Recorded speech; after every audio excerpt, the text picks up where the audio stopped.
السلام عليكم ورحمة الله وبركاته. نحمده ونصلي على رسوله الكريم. أما بعد فأعوذ بالله من الشيطان الرجيم. بسم الله الرحمن الرحيم. সুপ্রিয় দর্শক শ্রোতা, আশা করি আল্লাহ তাআলার রহমতে আপনারা সবাই ভালো আছেন। তো আগামী পর্বে আমরা জানিয়েছিলাম 100টি মাসালার মধ্যে 13টি। তো বাকিটা এখন বাকি 15টা এখনো অনেক আছে। তো পর্ব পর্ব করে আপনাদেরকে জানার চেষ্টা করছি। এটা অনেক বড়, তো এটা সংক্ষেপে পর্ব পর্ব করে আমরা ভাগ করে এটা আপনাদেরকে জানাবো ইনশাআল্লাহ। আল্লাহ তাআলা আপনাদের সকলকে এটা শুনে মানার তৌফিক দান করুক, আমাকেও মানার তৌফিক দান করুক। শুরু করছি আমাদের আজকের 15টা। তো প্রথম নিয়মটা হচ্ছে নামাজের শুরুতে 15টি মাসালা। প্রথমটা হচ্ছে বড় ধরনের সমস্যা না হলে ফরজ নামাজ দাঁড়িয়ে পড়া। যদি বড় ধরনের সমস্যা না হয়, শারীরিক কোনো সমস্যা, অনেক সমস্যা থাকে মানুষের যাবতীয় জীবনে, তো এই সমস্যাগুলো যদি না হয় তাহলে দাঁড়িয়ে নামাজ পড়া। এটা দলিল হচ্ছে সূরা বাকারার 238 নম্বর হাদিস, এই আয়াত, সূরা বুখারী শরীফের 1051 নম্বর হাদিস, তিরমিজি শরীফের 372 নম্বর হাদিস, আর আবু দাউদ শরীফের 952 নম্বর হাদিস। আরো আছে দলিল। 2 নম্বর হচ্ছে তাকবীরে তাহরিমা বলার পূর্বে উভয় হাত উঠিয়ে বৃদ্ধাঙ্গুল কানের লতি বরাবর রাখা। এটা খুব সহজ বিষয়, বুঝতে হবে। তাকবীরে তাহরিমা বলার পূর্বে উভয় হাত উঠিয়ে বৃদ্ধাঙ্গুল কানের লতি পর্যন্ত রাখা, কানের লতি বরাবর রাখা। তো এটা হচ্ছে এমন ভাবে যে কানের লতি বরাবর রাখা, এটা বলেছে তাকবীরে তাহরিমা বলার পূর্বে উভয় হাত উঠিয়ে কানের বৃদ্ধাঙ্গুল, এইভাবে। আল্লাহু আকবার। এরপরে বলেছে এটা দলিল হচ্ছে 2 নম্বরের দলিল হচ্ছে আবু দাউদ শরীফের 745 নম্বর হাদিস, মুসলিম শরীফের 752 নম্বর হাদিস। আর যাবতীয় যদি আর কোনো মাসালা বা এটার দলিল জানতে হয় তাহলে যেটা আপনাদেরকে স্পষ্ট নয়, যদি আপনারা আমার এই ভিডিওর কমেন্টে আপনারা জানাই দিলে আমরা পরের ভিডিওতে আপনাদেরকে জানানোর চেষ্টা করবো ইনশাআল্লাহ। 3 নম্বর হচ্ছে হাতের তালু কিবলামুখী রাখা। হাতের তালু কিবলামুখী রাখা, অর্থাৎ এই আঙ্গুল হাতের তালুটা কিবলামুখী করে রাখা। এটার দলিল হচ্ছে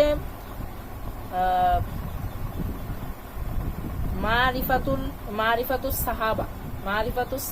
এটার মারিফাতুস সাহাবার 1033 নম্বর। 4 নম্বর হচ্ছে শীতের প্রচন্ডতা বা অন্য কোনো সমস্যা থাকলে আস্তিনের ভিতর থেকে হাত বের করা। যদি শীতের প্রচন্ডতা থাকে অথবা অন্য কোনো সমস্যা, তাহলে আস্তিনের ভিতরে হাত রাখবে। আর যদি সমস্যা না থাকে তাহলে আমাদের আস্তিনের বাইরে রাখতে হবে, এটা হচ্ছে নিয়ম। এটার দলিল হচ্ছে স্বামী, এটা অনেক টাফ বিষয়। এটা 1000 বোঝাচ্ছে না, 478 নম্বর। এটা যদি আপনাদের বুঝতে কোনো সমস্যা হয়, স্বামী বলেছে, স্বামী 458 নম্বর। এটা আমি নিজেই বুঝতেছি না ভালোভাবে। তো এরপরে যদি আপনাদের কোনো সমস্যা তাহলে আমাকে কমেন্টে জানাবেন, আমি এটার দলিল আপনাদেরকে দিব এখান থেকে। তো এখানে বলেছে 5 নম্বর হাতের আঙ্গুল সমূহ খোলা রাখা। 5 নম্বর যখন আপনি যখন তাকবীর দিবেন হাত উঁচু করতে বলেছে।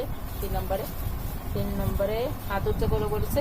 5 নম্বরে আবার বলেছে যে আঙ্গুল সমূহ খোলা রাখা। যখন হাত উঁচু করবেন তখন আপনার কিন্তু আঙ্গুলগুলা এইভাবে সোজা রাখতে হবে, এইভাবে সোজা পশ্চিম দিকে, কেবলার দিকে। আঙ্গুল সমূহ খোলা রাখা, এটা হচ্ছে 5 নম্বর। 5 নম্বর হচ্ছে আঙ্গুলগুলো খোলা রাখা, এইভাবে ফাঁকা, এইভাবে। বাবার এইভাবেও অনেক মানুষ করে এইভাবে, এটা না। এখানে বলেছে 5 নম্বরে আঙ্গুলগুলো খোলা রাখা। আর এটার দলিল হচ্ছে তিরমিজি শরীফের 239 নম্বর হাদিস। আর অনেক আছে, এটা আমার বলে শেষ করতে পারবো না। সহিহ ইবনে খুজাইমা, অনেক সময় লেগে যাবে বলতে গেলে, সহি ইবনে খুজাইমা 458 নম্বর। তারপরে 6 নম্বর আছে নারীগণের জন্য কাঁধ পর্যন্ত হাত উঁচু করা, মানে নারীগণের জন্য নারীরা এইভাবে এতটুকু পর্যন্ত হাত উঁচু করে। এখানে বলেছে নারীগণের জন্য, অনেক মানুষ অনেক নারীরা আছে এইভাবে করেও না, মানে এতটুকু উঁচু করে না, অনেক পুরুষদের মতন করে, এটা আমি এমনি জেনেছি। তো নারীগণের জন্য এখানে বলেছে নারীগণের জন্য কাঁধ পর্যন্ত হাত উঁচু করা, নারীগণের জন্য কাঁধ পর্যন্ত হাত উঁচু করা। এটার দলিল হচ্ছে ইবনে আবি শাইবা 2485, তারপরে 2487, 2489 এটার দলিল। 7 নম্বর হচ্ছে অতঃপর আল্লাহু আকবার বলে নামাজ শুরু করা। আমরা শুরুতেই বলেছে যে এভাবে হাত উঁচু করা, হাতের তালু কেবলার দিকে ফেরানো, তারপরে বলেছে হাতের আঙ্গুল ফাঁকা রাখা। এবারে বলতেছে তারপর আল্লাহু আকবার বলে শুরু করা, নামাজ শুরু করা, এটা বলেছে।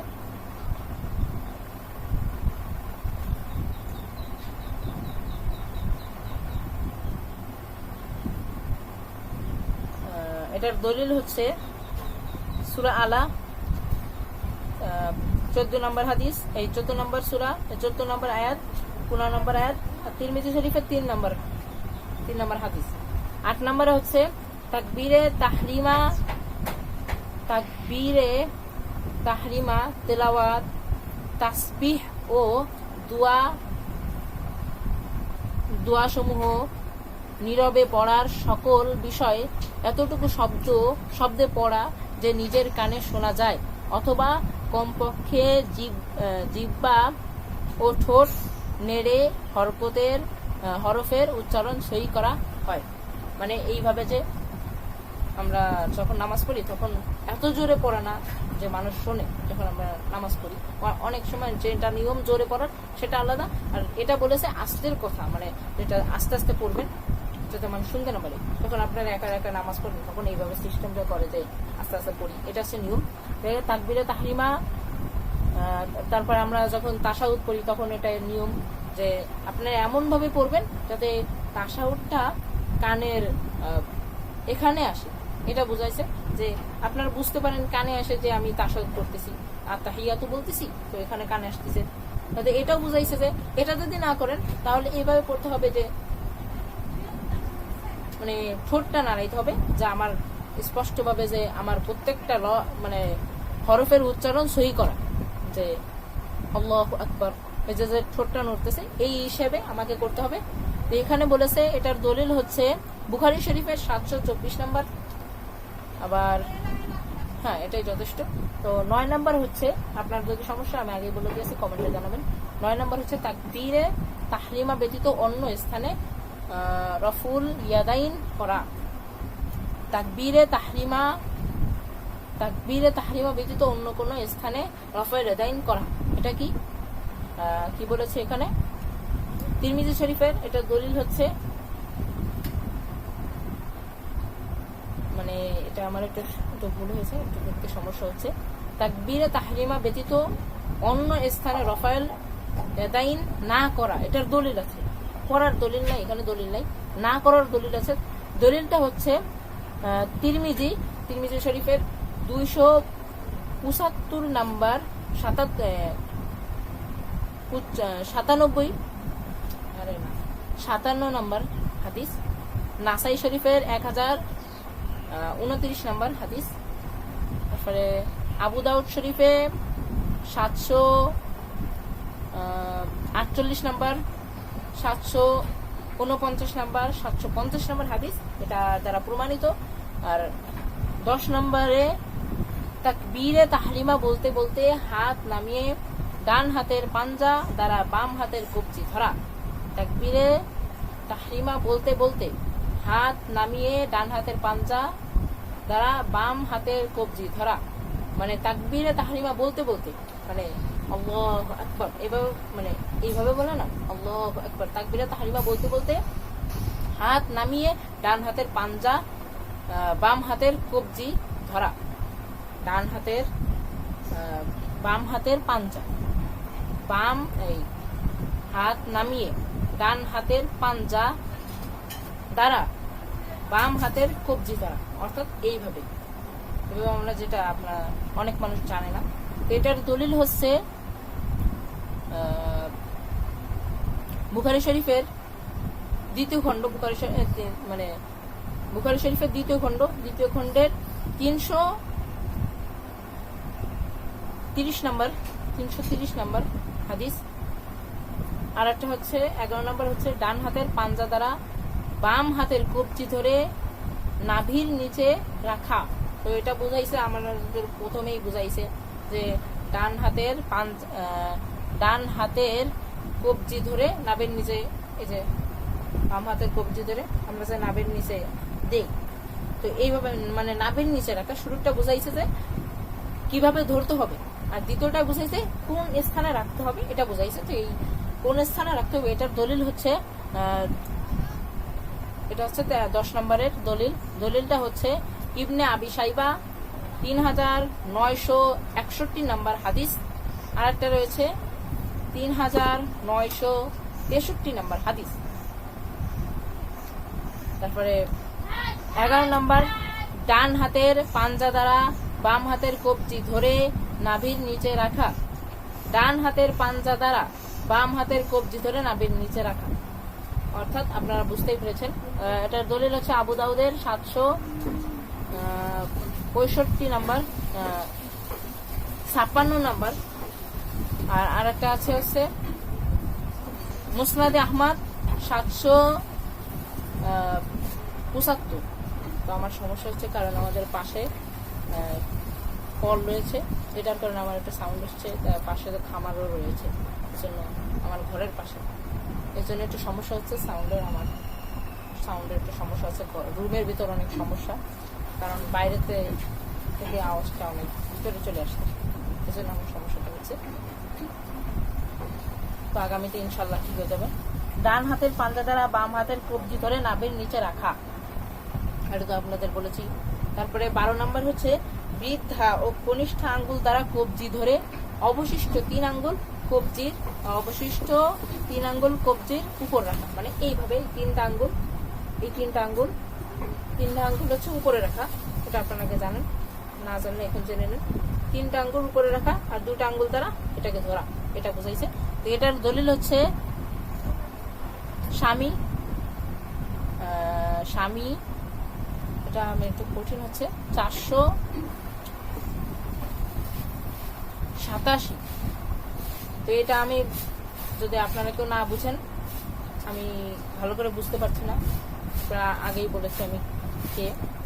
তো স্বামীর 1 দাগ দেওয়া রয়েছে 487, আমরা ওটা বাদ দিই, যদি কেউ না বোঝে না কমেন্টে জানাবেন। 13 নম্বর হচ্ছে হাত বাঁধার পরে সানা, অর্থাৎ সুবহানাকাল্লাহুম্মা ওয়া বিহামদিকা, এই যে সানাটা আছে আপনারা জানেন, বা হাদিসে বর্ণিত কোন সানা পড়া, আপনারা যেটা জানেন, তাছাড়া অন্য কোন হাদিস যেটা হাদিসে বর্ণিত আছে, যেটা সহিহ, তো এটাই পড়বেন, এটা হচ্ছে নিয়ম। এটার দলিল হচ্ছে তিরমিজি শরীফের 242 নম্বর আর 243 নম্বর হাদিস। তারপর ইবনে মাজা 806 নম্বর। আমরা অনেক সংক্ষেপ করতে চাচ্ছি ভিডিওটা। তো 14 নম্বর হচ্ছে নারীদের জন্য ডান হাতের পাঞ্জা বাম হাতের পাঞ্জার উপর রেখে সিনার উপর রাখা।